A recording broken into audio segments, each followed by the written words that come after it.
All right, folks, it's the bewitching hour. I would like to call our meeting for our November session of the Winnebago County Community Mental Health Board. And so I would like now to go to our roll call for today.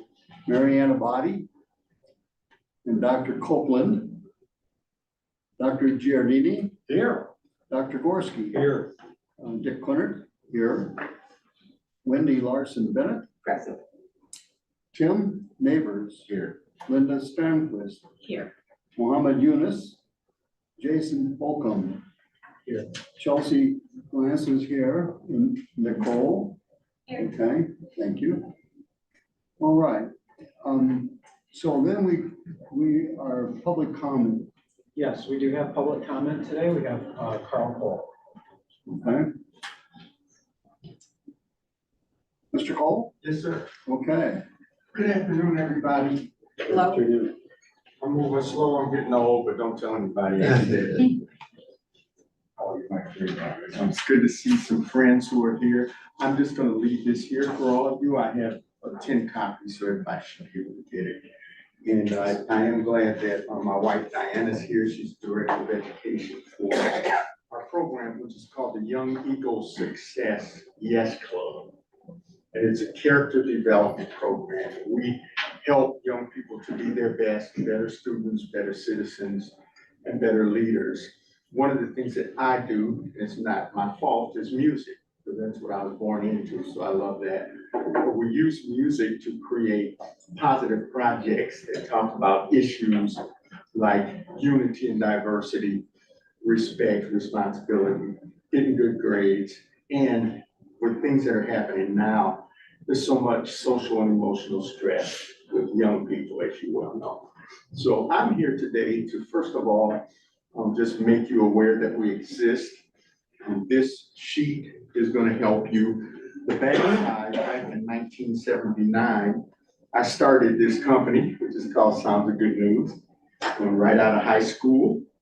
And all that information is there. So we're going to celebrate 44 years on Thanksgiving Day. And so I'm happy to be able to speak with you today. We are working with the Rockford Park District on a lot of our projects. We actually represent them at the Illinois State Fair every August, performing on a couple of stages.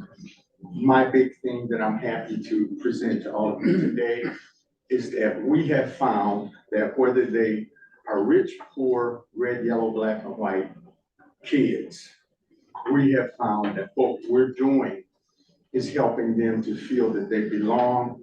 It's helping them to feel valuable. It's helping them to have a positive outlet to be able to be excellent. And that's what my mom taught me. That's what I teach them. And finally, I would like to say that, as you know, music itself would reduce anxiety. Music makes you feel good. You can have a truckload of problems.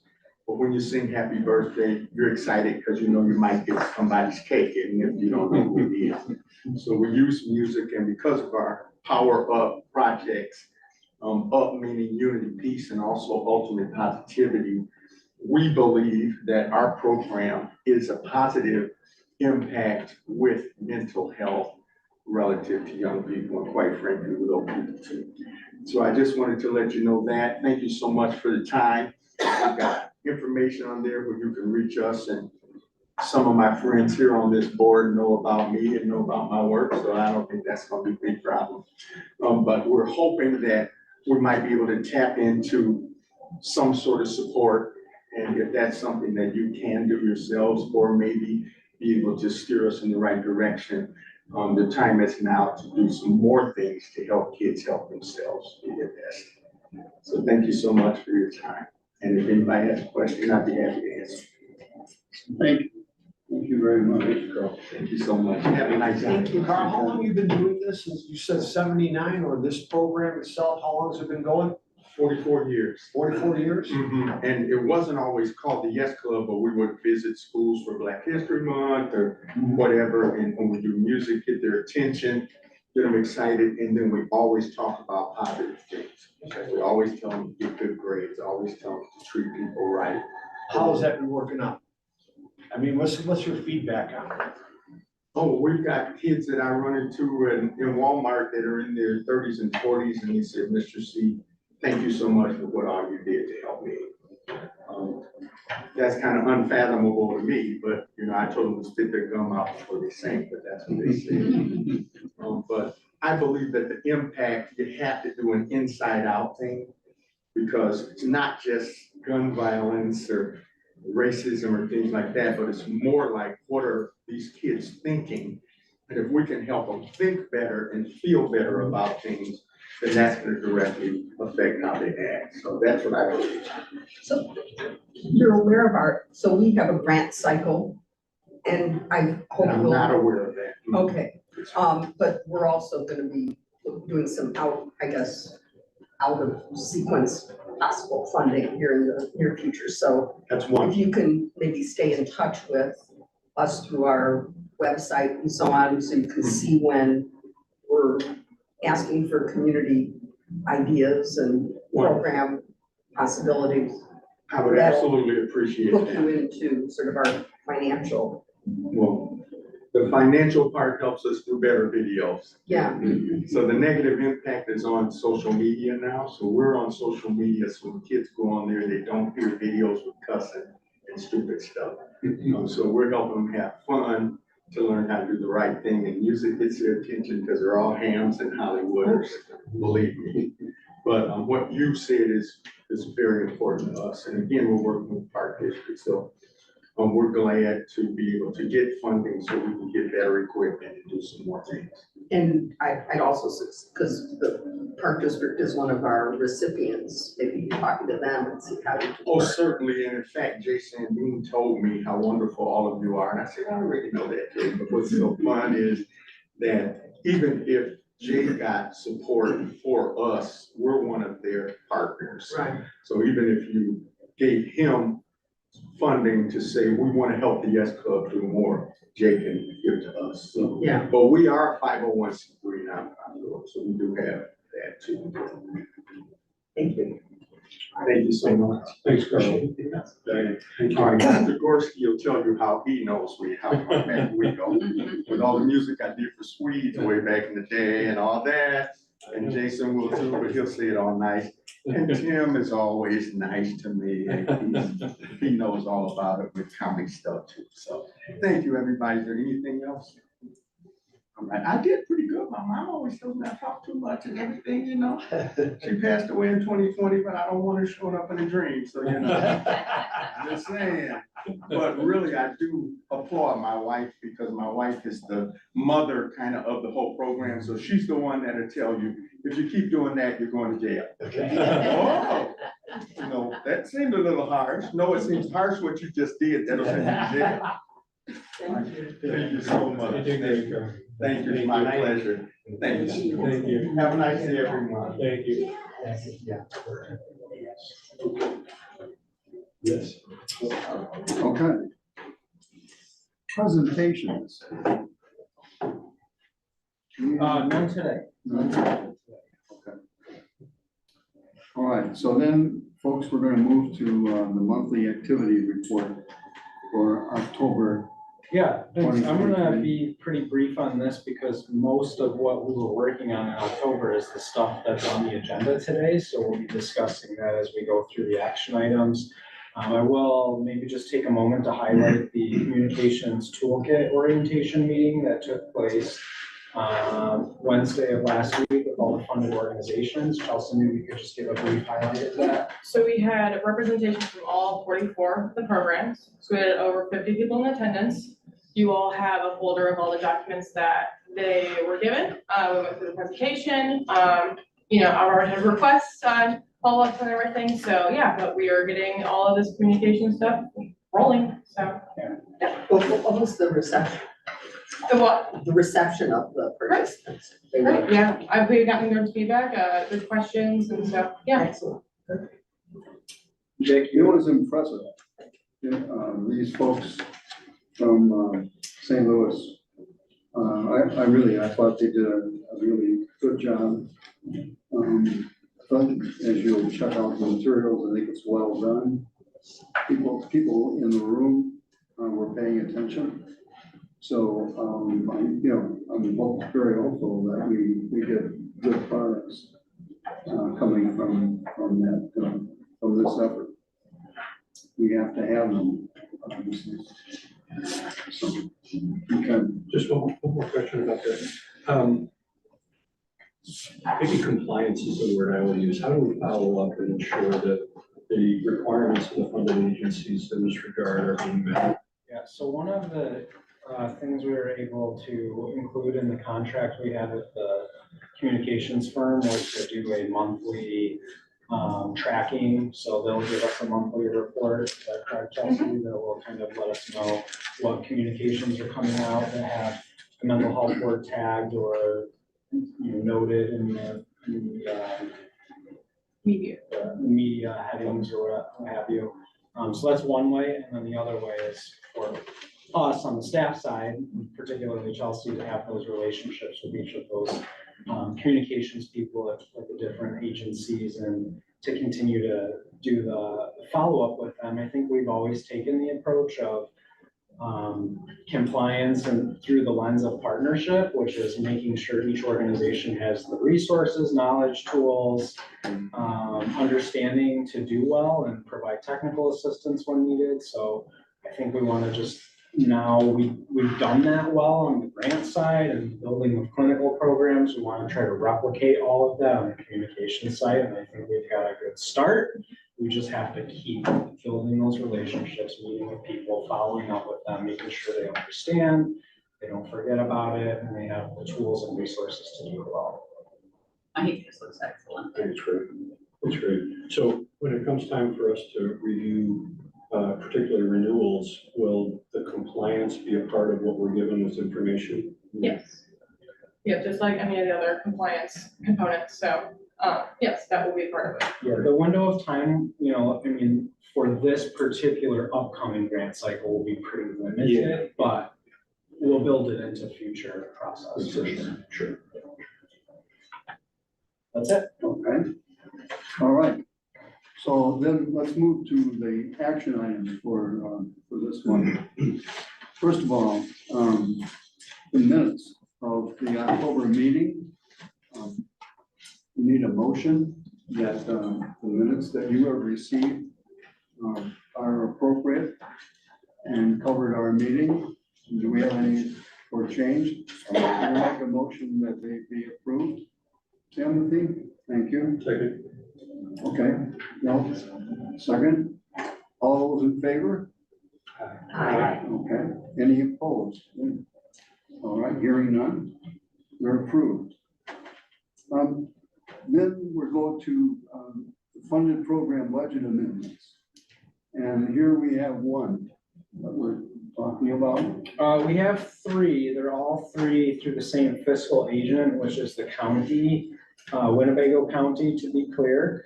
And so they have the programs of, and I'll just give a brief overview, and we have representatives that can answer questions if you have more questions. Essentially, the juvenile RIC Center, the RIC Center, and the Juvenile Detention Center all were contracting for behavioral health services, and they have finally reached an agreement with Freedom Behavioral Health to enter in a contract for those services. And in part of the, reaching contractual agreement, the actual contract amount was a little bit under what was budgeted, but then the county is going to be responsible for providing some of the equipment and supplies to the contractor. And so that's essentially what the budget amendments are. It's just changing out some of the contract line item back to the supplies line item for all three of those programs. What is at the end it says, there's a memo between you and Christina Washington. It says 10% of the base. What is that? So for the indirect rate, there was clarification on how that's being calculated. And they are taking 10% on all of the personnel and equipment line items as would be, per any budget. And then depending on each agency's policy, when you take a de minimis 10% indirect rate, you can also take that off a certain percentage of your contract. So in this case, the first $25,000 of each contract, the county is taking a 10% indirect rate off of that. Is that So that's correct? administrative cost. Those are administrative, well, Yes. pretty much. indirect costs, correct? I just have to point out that we've taken a hit with the county board because they disapproved our like 4% administrative cost for the mental health board, yet the county is taking 10% off the top. I just want that for the record, because I'm concerned about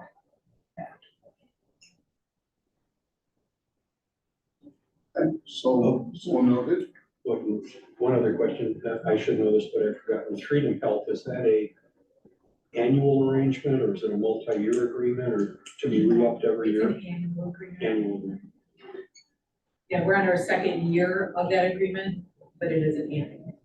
So the terms could be negotiated annually with. Correct. Any other questions? Hearing none, do I have a motion for the approval of the change in funds? So Dr. Gorski, second by Mr. Neighbors. Because of money involved, I'm going to ask for an individual vote. Dr. Giardini, Yes. Dr. Gorski, Yes. Ms. Bennett, yes. Mr. Neighbors, Yes. Ms. Sandquist, Yes. Richard Kunnert, yes. Okay. And no negative votes for that, so it's approved. Thank you. Thanks, ladies, Thank you. for coming. Okay, next action is our special needs condition. Yeah, so the special, each year when we enter these contracts, we have special conditions with certain grant proposals. And so we are bringing forth a series of special conditions that we believe have been met. And so I'll just, without going into, there's a series of them, so I think we'll just be happy to answer questions if you have any.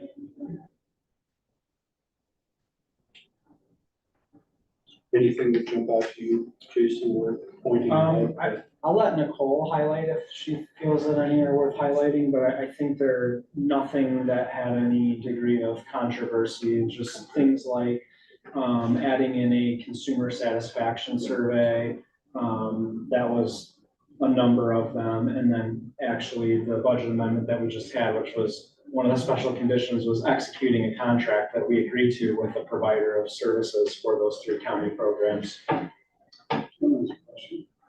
So is the Rosecrans program in here that wanted to reserve the beds for Medicaid patients? Is that in this special needs? Yeah, Winnebago system of care. Okay, so keeping track of if they actually service people with Medicaid and how many they service, is that in the special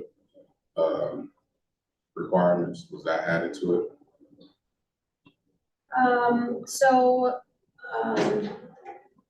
Maybe not as in depth as what you're saying, but one of the special conditions was prioritization.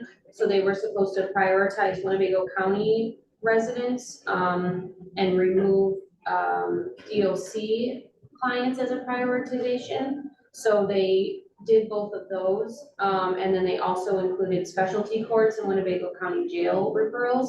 So they made it a part of their outcomes and their procedures to prioritize those individuals, but there's not a necessarily an amount of beds or things like that that they were asked to do, to my understanding. I think we did have an outcome for that, outcome number 3, which was the percentage of utilization of low income population, and they had to meet a threshold of 75% minimum utilization for low income population. So weren't they applying for a grant or trying to get money to try to, reserve beds so they weren't used?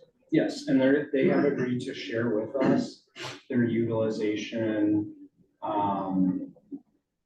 logs or records to ensure, so that we know the exact percentage of that utilization that is for Medicaid or low income for sure.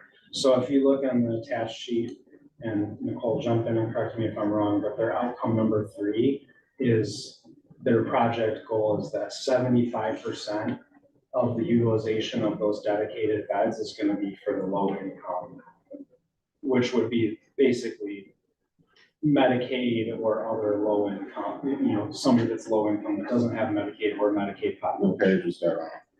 This would be in terms of your packet, page 23.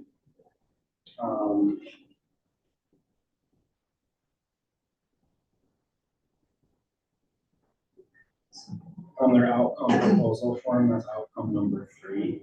Okay.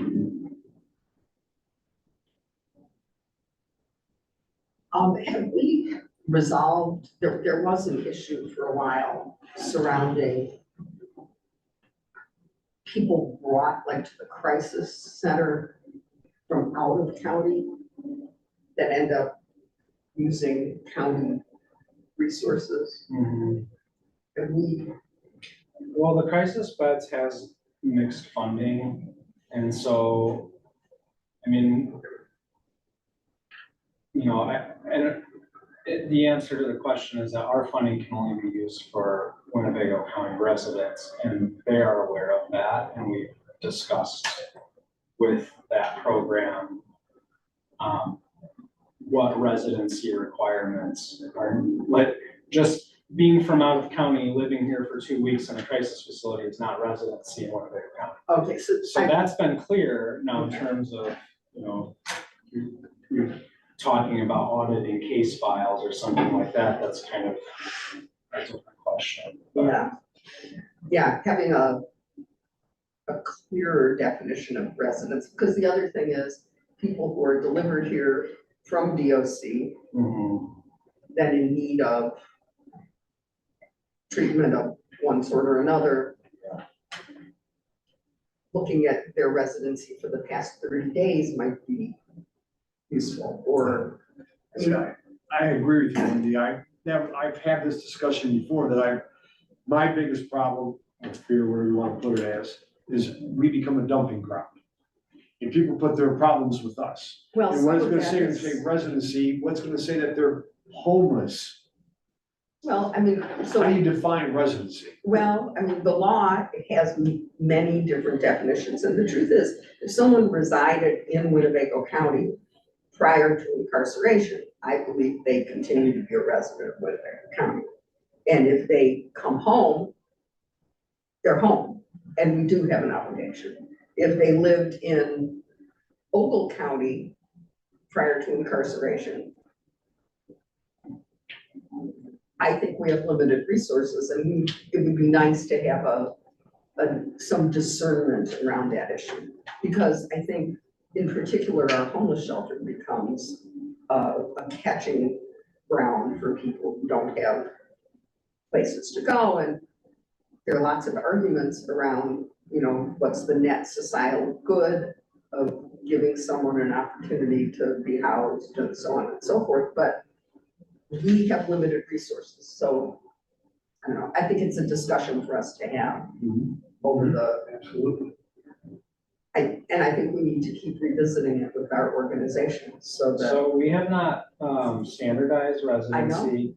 I know. If we were to do that, the timing to do that would be before we update the next round of funding agreement Yes. contracts, because to have it and not contractually require it doesn't matter, right? So I think Which is why I think we should. I'll make a note to look into what other mental health boards, and That's one of a the good great benefits of our ACMI membership is I can send that out tomorrow, and I'll have 4 definitions next week from other mental health boards. So I can look at that, and we can maybe consider if that should be included in the contracts. But also, we need to be sensitive to the fact that, for example, families who are experiencing crisis in their families, especially with children, there are no resources in Winnebago County to speak of. And the truth is, most of our kids get shipped out of county. So you know, if we have a super restrictive definition, we may be doing more harm than good, but I think it's something we need to discuss so that we're sort of aware and have a deeper understanding of. I can just tell you historically, it's been almost impossible to get cooperation with Department of Corrections on this issue. I I know. chaired the homeless task force for 18 years and we tried every year to do it and did not succeed. So, so it's, you know, this is a chronic issue within Winnebago County. So it's, yeah, so you can try it again, but, it's very hard to do. It sounds like though, if I'm understanding correctly, are we suggesting for purposes of our evaluation of programs and compliance that we can, with the help of, say, Acme, determine for us what residency means? Yeah, I think we Different could. from, say, what the county itself would say, or what we can determine criteria that will consider qualified for residency? Yeah, as a funder, As a you funder, can determine what the definition of residency is that qualifies somebody to receive that service under your funding. Do we need a motion for anything on Where are we? Special conditions. I don't know if we had a motion. And over the next 1 to 2 months, there will be more, so there's a few other organizations that their special conditions require more work or more time to complete, so this is just a few of them, but there will be some over the coming months as well. this? Well, basically, this is information, right? It's not an action item, or do we have to vote to accept them? This isn't an action item for these specific special conditions to Okay. consider them. For these, okay, all right. These are, we make a recommendation essentially based on our review and our conversation That's with good. the agency, but this is a board decision Okay. these are now considered that. Then I'm gonna make a motion to approve the special conditions for Okay. Appreciate that. these organizations. Terry, second? Okay. So all in favor of approving this motion to accept these special conditions as seeing them as being met? All in favor? Aye. Any negative votes? Okay. Hearing none, the motion passes. And Thank you. can we put that on the agenda for next month, Jason, to discuss the residency requirement? Yeah. I can do a reach out to the other mental health boards before then, and we can do it as a discussion item, but I can just report back to the group what we find out. All right, next item for action is our strategic plan.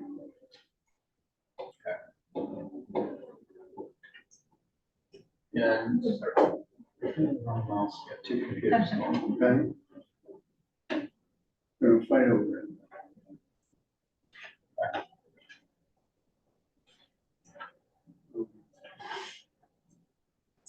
Anybody want to get into a discussion on this? Personally, I thought I complimented Jason and I want to compliment Nicole and Chelsea. I thought it's an absolutely gorgeous document. I was just so impressed with their work and what was done and the kind of reporting that's in there. I really think it serves this board well. There was a part of this and in the opening part of the strategic plan, they give a background for the Community Mental Health Act. And I guess right there, I really, after that, the next one, is that? Okay, yeah, mental health boards. I guess I wanted to reinforce, the biggest worry I have from my past experience with working with mental health boards is mission drift. And the fact that, and how there is the temptation to hear really good things, just like we just heard. from Mr. Cole. But you have to raise the question of kind of like, does it fit with our mission, which is kind of like serious mentally ill and serious emotionally disturbed, to the point where people are not able to do their daily performances. And so that's always been the issue. And I think, as I shared with you before, when I checked with 708 boards, prior to, us getting into our board, I was saddened by the amount of mission drift that I saw with these boards. Many of them are now like United Ways. And when I talked to one of the major clinics in our area, I was shocked to hear the small amount of money that they're receiving from their mental health boards. And so what this did is, which is in this document, which is gorgeous, and that's like, where'd we come from?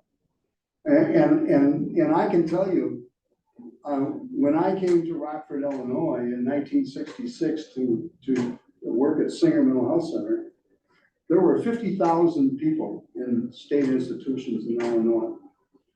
Elgin Hospital, where I started, had 7,200 patients. Okay, so, and the model that Illinois had adopted, this thing called community mental health, actually came out of World War II. When World War II started, if you had a breakdown among a soldier, they were put on a ship and sent back to the United States. And that they obviously, they couldn't afford to lose that kind of manpower, because most of these men never came back to combat. So what they did is they put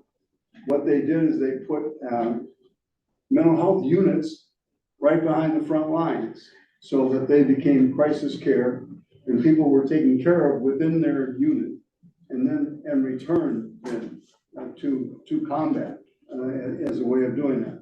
So then after the war, because there was most states were like Illinois, there were one or more million people in state institutions. They came up with, why don't we use this model that was used by the military in the war, and we created something called community mental health, with the idea being that you would provide services in the community that would be sufficient to bring people from sickness to health. Okay, that's what we're doing. That's the commitment that we have made. That's what the community support program is intended to do, is to provide us with 11 key services, evidence-based, that has the potential for taking people from sickness into health.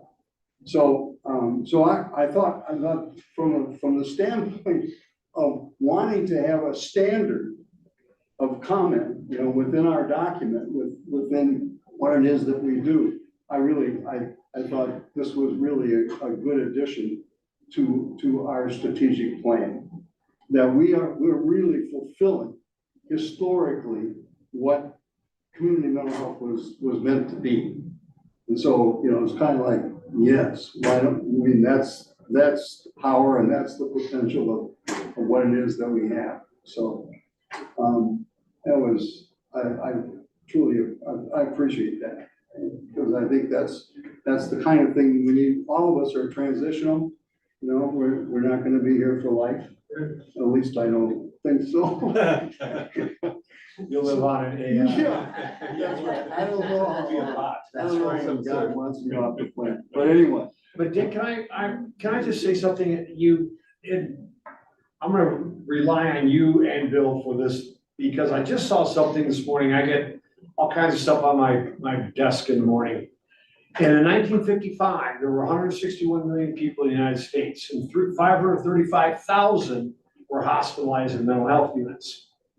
As of June 1 of this year, 2023, we are 351 million people, but less than 50,000 people are in mental health units. Right. Why do we have so many people on the streets today? That's right. So by you saying that just verifies what I read this morning. That's right. there's probably 1,200 people in state hospital beds in Illinois versus 50,000. And the other part of that again, we just had a plan come out from the state of Illinois. They're not allowing any beds that are not forensic, okay? They're not allowing any non-forensic patients to be in state hospital beds. So where are they in They're on the street nursing homes? or doing what we're doing. You know, yeah, So so that, that's, yeah, that underscores, I guess, my comment, which is we are still grossly underserving in two broad areas, one being crisis and the other being housing, supportive housing. correct, And at least in my view, those are two critical areas that somehow we need to generate more resources. You know, I've been, like everybody, listening to the commentary surrounding what happened in Maine. And that the family was raising red flags, the military was raising red flags. They call on the police, that is the mental health service provider of choice in America, are people with guns. And I think we've made a great stride towards moderating that. Not eliminating it, but moderating it. And hopefully leaning towards more helpful responses rather than, I don't know, Well, military responses, okay? or criminal justice responses, Right, or even inpatient responses, because to me, it seems like a lot of what we're about is getting people into yes, the right place where they need to be. right. And to your point, Terry, I don't know what the sweet spot of percentage of people based on population would wind up in an inpatient mental health institution, because back then, I imagine a number of those people were inappropriately right. placed in places like That's that. right. Yeah, because with that, to some degree, in his past experience, but certainly there are some who would need that, but there's others who need other forms of treatment that mitigates and addresses their condition. To your point about the young man in Maine, clearly, you know, no one, maybe there wasn't enough awareness or recognition or resource available to refer, but, so I don't know what that right number is.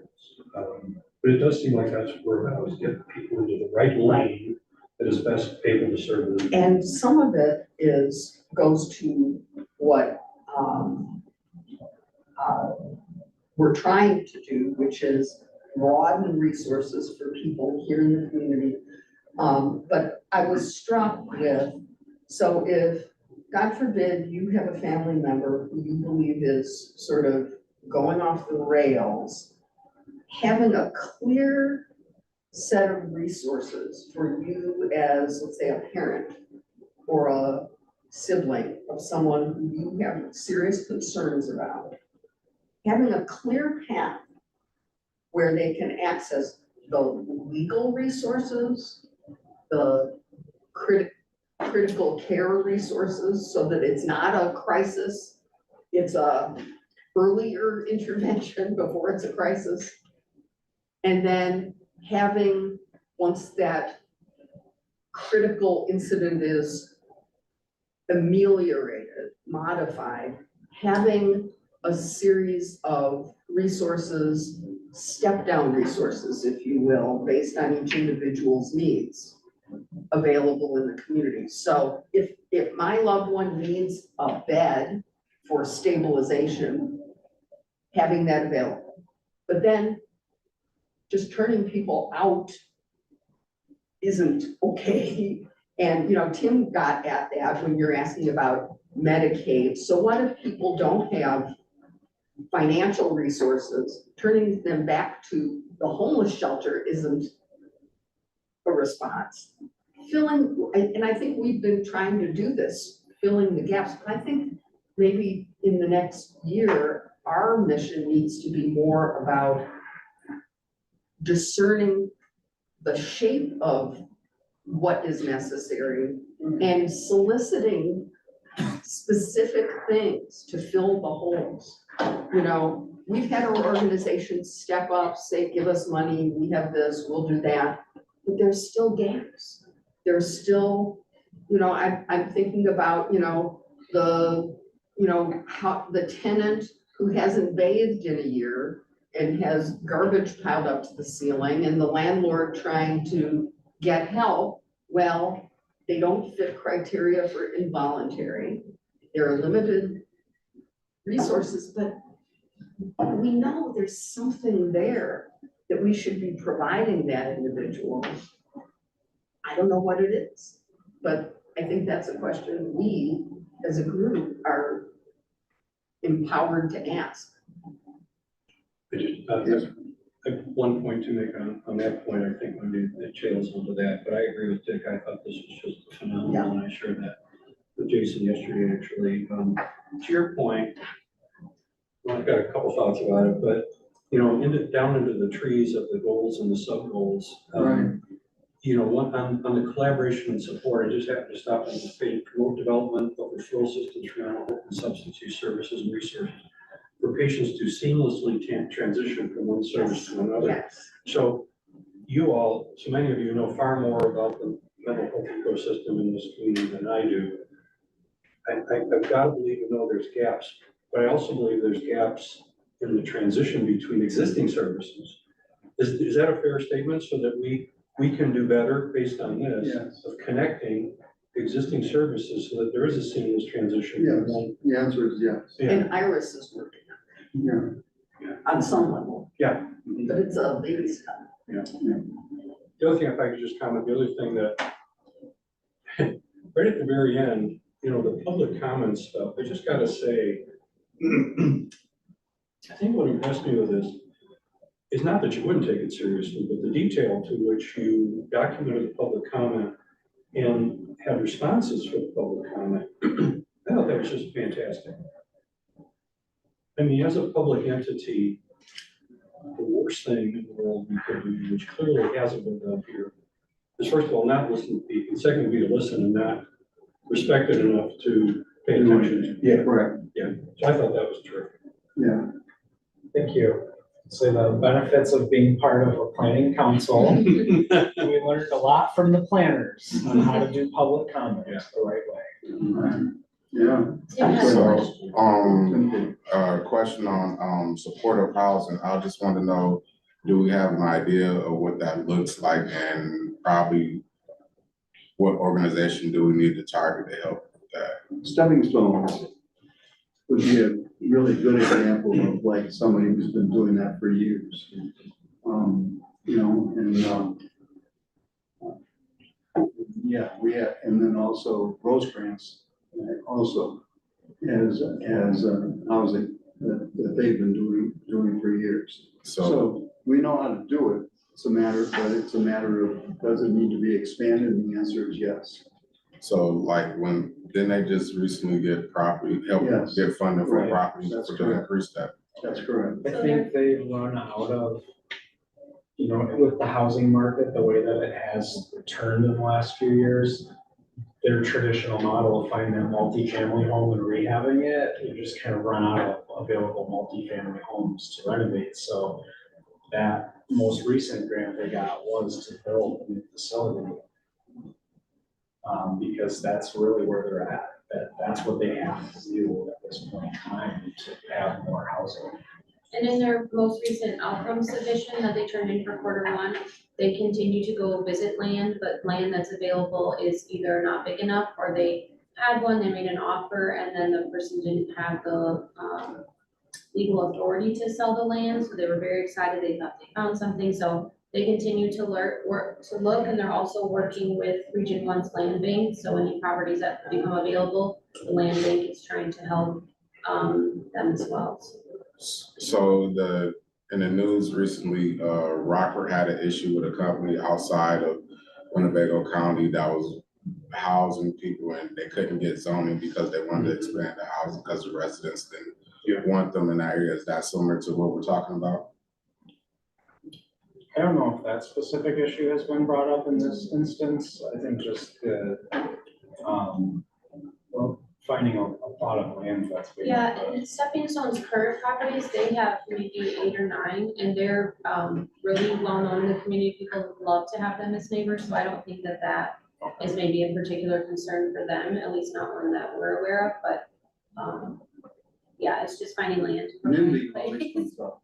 I mean, really, What kid comes up? NIMBY, not in my backyard. Oh. Okay. Okay, yeah, I mean, that's always where it starts, but as Nicole was saying, Stepping Stones has been a good neighbor for years, so is Milestones, another one who has, I think Milestones has like 300 people in this community housed, and, yeah, it's big. And one of the other, just last things to mention about Stepping Stones, they have, 24-hour care all the way up to individuals that are visited once a week, maybe every other week, that people live in apartments and homes all over Rockford. So it's so many different levels of supportive housing that people can transition. It can take you a year, it can take you 20 years, whatever it is, but they have a whole range. So great. The last group of folks, when I was still superintendent at Singer, the last group of folks that were assessed by Stepping Stones and taken into their home had 11 consecutive years in the state hospital. And they, the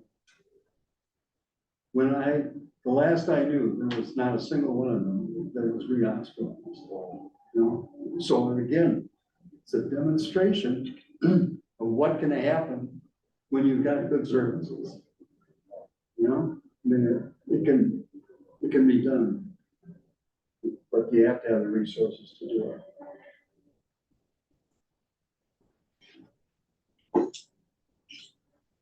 Okay, all right. We need a motion to approve our plan. This is phenomenal. So no, just as we're sitting here, I had one other thought that this can be discarded. I would never be offended if it's discarded. A lot of times when I looked at these in other circumstances, I've seen an executive summary page for strategic plan where the authors kind of force themselves in a page or so, really to put together what the key findings are. I think you have to be careful with that, of distilling it so far that people don't dive into the plan itself. So take it or leave it, it may be more form than function. But again, sometimes I've seen an executive summary that actually puts in, this is what we did, this is the process, we distilled it all down, these are our key findings. Take it or leave it, whether that's something to consider doing or not. And I don't know how the rest of you feel about it or not. Maybe unnecessary work. What do you think? When we think about that, we could do I think an abbreviated version of our key things would probably be nice for public facing. Yeah. We could do it as a separate document, doesn't affect today's Yes. vote. Right. Yeah, that's true too, right? Because for public dispersion, this is deep, it's, and 49 pages. Right. I mean, yeah, You proofread. right. well, Yeah. of course, trust I didn't proofread. Jason, Chelsea, and Nicole. So I will entertain a motion to, So moved. okay, Mr. Neighbors. I second. Linda, okay, No, I fully all second by Mrs. Strangquist. Okay, all in favor? Aye. Any negative votes? Okay, hearing none, the strategic plan is accepted. And again, nice job. Excellent. All right, funding update policy. All right, so the changes are noted in your packet and red, but I'll just give you a brief summary of what they are. Essentially, the changes to the funding policy, the original funding policy was written kind of with one funding type in mind, just because we were building it as we went. And as we're looking at launching both their renewal and new applications for our, what we're kind of now calling core programs versus doing accelerator awards, we we're just kind of looking at like, so some of the language just needs to be updated a little bit to allow for different review processes for different funding opportunities. So that's essentially what it was. And so some of it, instead of being so specific in the funding policy, it was a change to say that type of thing will be outlined in the notice of funding opportunity. So like for the evaluations of proposals, instead of being so prescriptive in the funding policy, we changed that to say each type of funding that we release will have its own evaluation process that will be described in the notice of funding opportunity. That way, to your point, if we do a very specific RFP for a one thing and we want to do a unique evaluation process for that, we're not limited by our funding policy unnecessarily. That's really it, and then there was just formatting where I had found in here from last time on the numbering issue. Okay.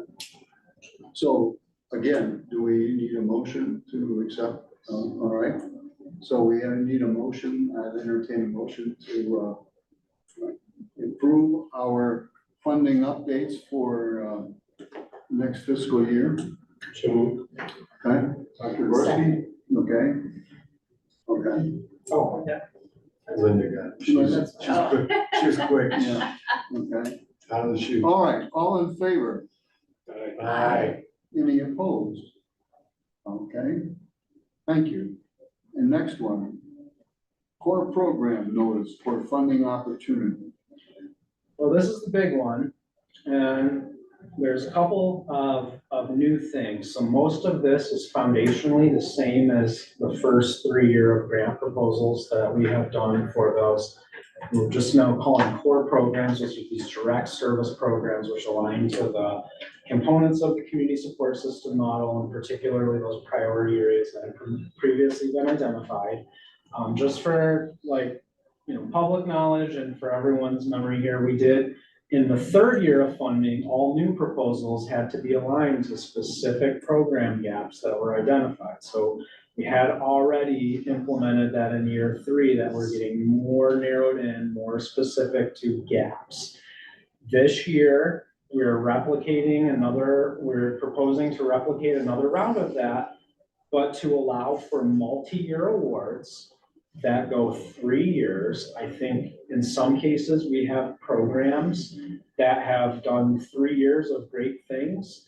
And some of the feedback we get from the programs is that we operate for 8 months and then we're back into writing grants again. And then if the mental health board does make a change, it's made in May and our program goes in June, and we're like trying to either scale up or go back down. So it removes administrative burden from our team to do this. It removes administrative burden from the funding agencies, and it gives more stability. However, we also understand there's a lot of leverage in having a 1-year contract. So what we've done is a tiered thing where the board would be able to do a 3-year contract with the program if it's one that's checked all the boxes for multiple years and there's no questions with it, or to do a 1-year option to renew up to 3 years. So like it could be 1-year contracts where we just have an abbreviated renewal process where you can automatically renew the contract for another year.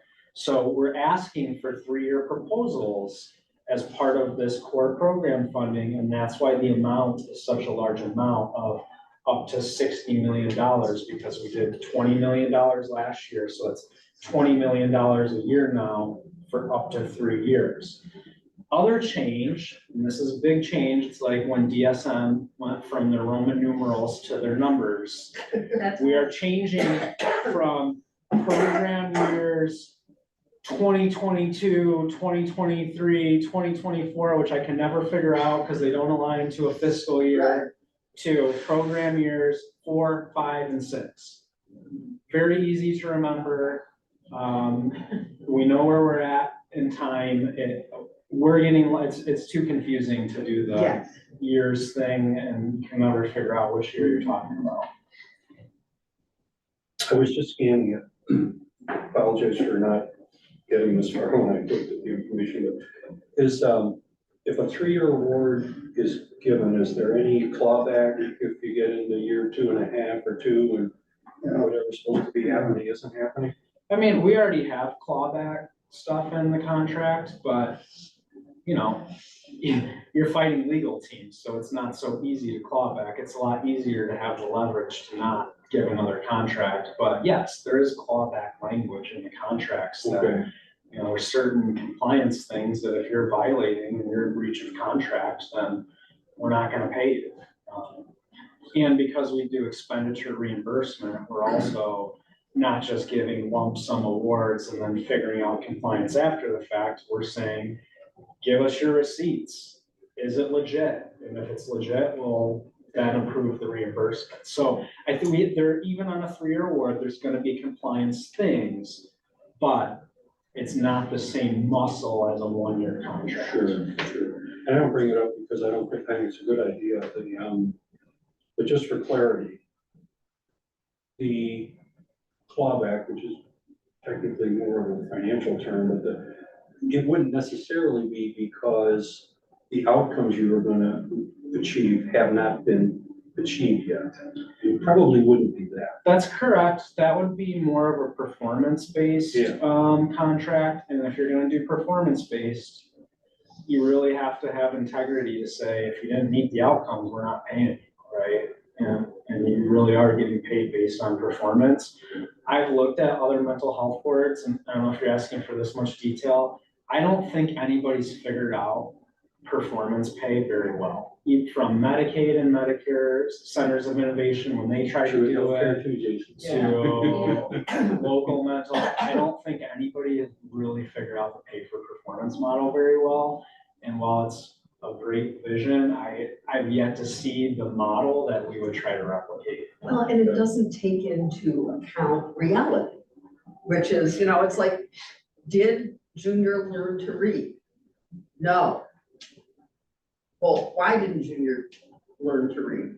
His mother died. Oh, that might interfere. You don't get a oops part of, you know, and the same. And some researchers have suggested when the pay for performance innovation models went out, that it incentivized agencies to see clients that had a higher degree of chance of success. Right. And it where it skewed goes. who they were serving became not the mission focus because they wanted to get paid for a good outcome. Well, They serve the healthy but unhappy.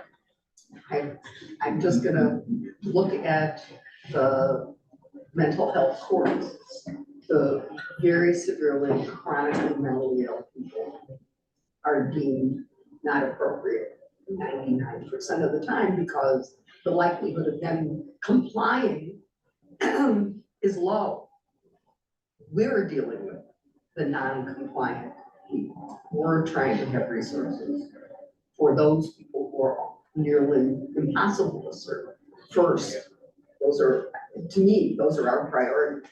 You know, those are the people who need the most help and support. But just for final clarification on this point, this does not bind us to contract language specifically. This is a request to receive proposals, and we still can add in things like the residency specific thing into our contracts before we get into that final execution. of Which contracts. version do you support? Sort of the 3-year contract with annual renewals or just a blanket 3-year contract? We're creating the option for both. I think different programs are gonna need each. I think programs that have demonstrated success over 3 years, and Makes well. why create all these hoops to jump through? If it's somebody that's only been around for 6 months, we might not want to be so stuck into something. And how do we deal with, so there are certain organizations that, let's say, ask for, you know, $100,000 and have spent 5. If they come back again. How do we, they're gonna have to hit certain performance measures. I think if there's been significant underspending, then that might be one of the factors that you wanna determine if it's a 1-year optional renewal versus not, because Okay. you do kind of tie up your you know, you give a 3-year award and they spend 10% of it, that's a lot of money didn't award to someone. Okay, so I'd entertain another motion to approve our design for a notice of funding opportunity. I made the motion. Okay, thank you, Linda. Okay. Yeah. That's second and Terry. Yeah, Chelsea, give it. Okay, all right, accelerator award notice. What, yeah, all in favor, aye. Pardon? So we still need to do the all in favor. Oh, I'm sorry. No worries. I apologize. Yes, let's take the vote. All in favor? Aye. All right, any negative? Okay, all right, thank you, thank you. Number 7, accelerator award notice, funding opportunities. So we've already had this as a discussion item. I know you've all reviewed a draft. You all given us great feedback on it. The idea here, just for a reminder, is to kind of look at how we're strategically addressing some of that fund balance. And knowing that we don't necessarily want to invest that into more long-term programs, because at some point we will be caught up and then you'll be taking funding away from programs that you've given funding to, which is kind of, you know, counterproductive and counterintuitive to what we're trying to do. So accelerators or awards are a way that many private sector and sometimes public funders say, how do we inject some capital into something that improves the capacity of a system or creates some you know, system changes that then kind of, you have that value in perpetuity and you don't need to keep putting more money into a program. I'm not going into detail with it because I know everyone's reviewed it, but you're welcome to ask more questions. The one thing I will say is, where's the number come from? So I did a kind of multi-year financial forecast, which I did include not in the packet, but just more as an attachment. And it's a lot of numbers, but Yeah. the first page is essentially where we are to date based on pretty good actuals. So this last number, September 2023, those are revenue numbers. Those are actual tax revenues. I went to a state website. Those are the real numbers that have come in. These are real operational expenses to date, real program, you know, grant program expenditures to date. The only thing is I averaged them out over a month. I didn't enter those in, you know, for each month. So just to save time on that. So, you know, roughly speaking, through the end of that fiscal year, there is just north of about $30 million. And when you're thinking of that as a fund balance, that seems like you have an endless amount you can spend. But when you really project it out and into a couple of scenarios, one of which is if the tax is not renewed, there is a sunset on this thing, okay? And so if we're talking about doing our next 3 years of our strategic plan and 3 years of programs, if we look at where we are and $60 million in programming over 3 years, what we would potentially have left to put into an accelerator program is about $10 million.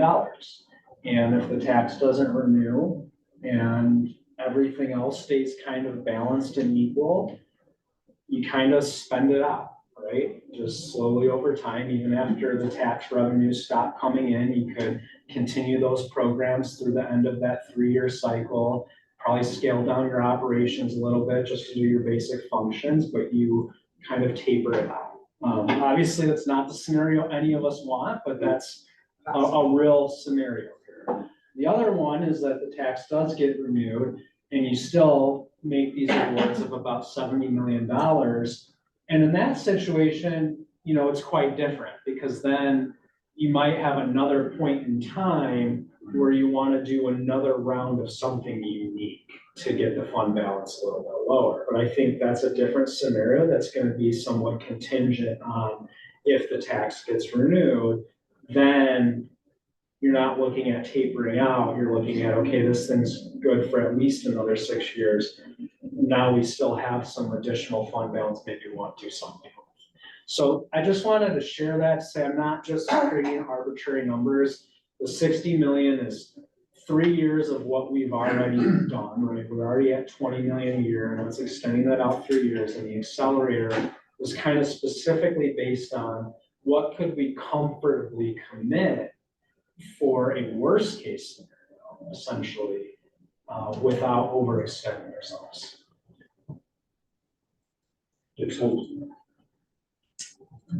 Thank you for this. And that's really helpful. Really, really helpful. Okay, folks.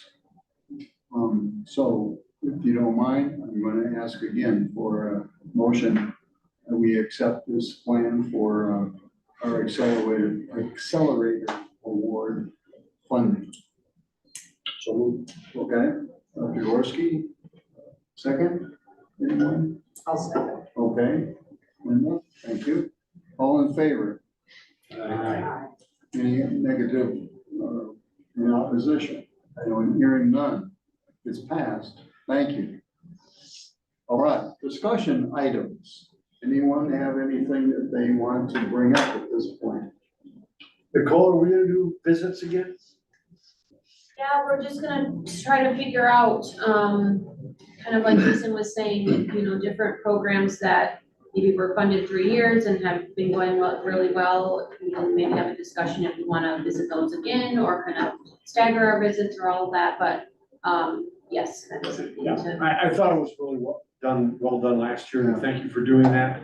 And I think, regardless if they are in 3 years, we still need to show up. I think they need to make sure that we're still keeping an eye on it, otherwise it's not like, yeah, you're doing a great program, take care of yourself. I think we should show up, in my Okay, opinion. and there's also, remember, new programs, the ones that you guys have never visited before, or some organizations that have additional They programs. should be first, I think. Okay. Yeah. Okay. If Anybody that was else the have, case. suggestion or feedback about the side visits? I think it's New really programs important for us to Yeah. show I agree. Yeah. And it gave me a lot of insight into the things that I visited. I wish I could have It's done more. it's good PR, just to be there to see these people. But also it helped me understand Yeah. what I'm saying yes to. Good You for know? us, right, for us, good PR. A lot of good things, a lot of good comes out. It's a win. It's a win-win. Yeah. And last time when I had the spreadsheet for people to sign up and things, was that helpful to do? Yes. That? Yes. Alright, So, got it. it's the agency. And don't be surprised if I say, where are we going? That's okay, that's why I got myself on my. Tell me where. Okay, anything else? Any other matters that we need to take up? Then I'll entertain a motion for adjournment, So move. A second. okay? Get right. Okay? Thank you. All those in favor of that? Thank you very much. Aye. Aye. Aye. Aye.